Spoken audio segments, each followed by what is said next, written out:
Supreme court ने Bombay high court के उस विवादास्पद फैसले को रद्द कर दिया जिसमें कहा गया था कि यौन अपराधों से बच्चों के संरक्षण अधिनियम या पॉस्को के तहत यौन उत्पीड़न के अपराध के लिए स्किन टू स्किन टच आवश्यक है। न्यायमूर्ति उदय उमेश ललित, न्यायमूर्ति एस रविंद्र भट्ट और न्यायमूर्ति बेला एम त्रिवेदी की पीठ ने उच्च न्यायालय के फैसले के खिलाफ अटॉर्नी जनरल, राष्ट्रीय महिला आयोग और महाराष्ट्र राज्य द्वारा दायर अपीलों में फैसला सुनाया। अदालत ने कहा कि ये नहीं कहा जा सकता कि कपड़े के ऊपर से बच्चे को स्पर्श यौन शोषण नहीं है।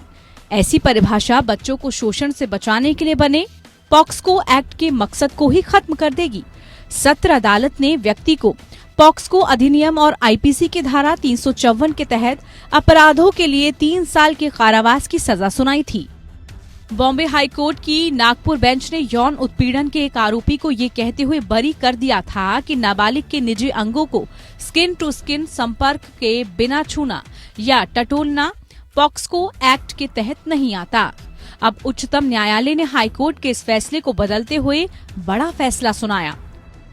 न्यायमूर्ति बेला त्रिवेदी, जिन्होंने फैसले के ऑपरेटिव हिस्से को पढ़ा, उन्होंने कहा कि पॉक्सको की धारा 7 के तहत स्पर्श या शारीरिक संपर्क को सीमित करना बेतुका है और अधिनियम के इरादे को नष्ट कर देगा, जो बच्चों को यौन अपराधों से बचाने के लिए बनाया गया है। फैसला सुनाते हुए कोर्ट ने कहा कि कानून को ऐसी व्याख्या देनी होगी जो कानून के मकसद को विफल करने की बजाय उसे प्रभावित करे। सुनवाई के दौरान न्यायमूर्ति ललित ने कहा, मुझे लगता है कि ये पहली बार है जब अटॉर्नी जनरल ने आपराधिक पक्ष के फैसले को चुनौती दी है। साथ ही ये पहली बार है जब भाई और बहन ने एक दूसरे का विरोध किया है।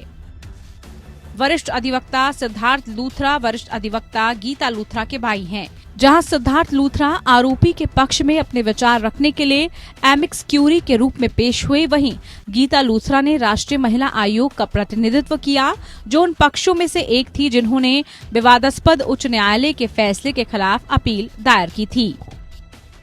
सुनवाई के दौरान सिद्धार्थ लूथरा ने कहा कि धारा 7 में शब्द यौन इरादा और शारीरिक संपर्क है, इसलिए यौन इरादे के लिए शारीरिक संपर्क की आवश्यकता होती है। दूसरी ओर गीता लूथरा ने तर्क दिया कि स्पर्श और शारीरिक संपर्क पर्यायवाची हैं और उनकी व्याख्या में अंतर नहीं हो सकता है। मामले में एमिक्स क्यूरी वरिष्ठ अधिवक्ता सिद्धार्थ दवे ने तर्क दिया कि स्किन टू स्किन टच की आवश्यकता नहीं है, क्योंकि पॉक्सको की धारा 7 में नग्न शब्द गायब है। उन्होंने प्रस्तुत किया कि जब 2 व्याख्याएं संभव हैं तो बच्चों के अनुकूल व्याख्या की जानी चाहिए। लीगल एंड सोसाइटी की ओर से आरोपी का प्रतिनिधित्व करने वाले वरिष्ठ अधिवक्ता सिद्धार्थ लूथरा ने तर्क दिया कि धारा 7 को दूसरे भाग में संपर्क शब्द शारीरिक से पहले है, इसलिए यौन उत्पीड़न का अपराध गठित करने के लिए स्किन टू स्किन टच आवश्यक है। 27 जनवरी को तत्कालीन सीजेआई एस.ए. बोबड़े की अगुवाई वाली पीठ ने पॉक्सको की धारा 8 के तहत बरी होने के फैसले पर रोक लगा दी थी। पीठ ने 6 अगस्त को वरिष्ठ अधिवक्ता सिद्धार्थ दवे को मामले में एमिक्स क्यूरी नियुक्त किया गया था। Bureau report, APN news.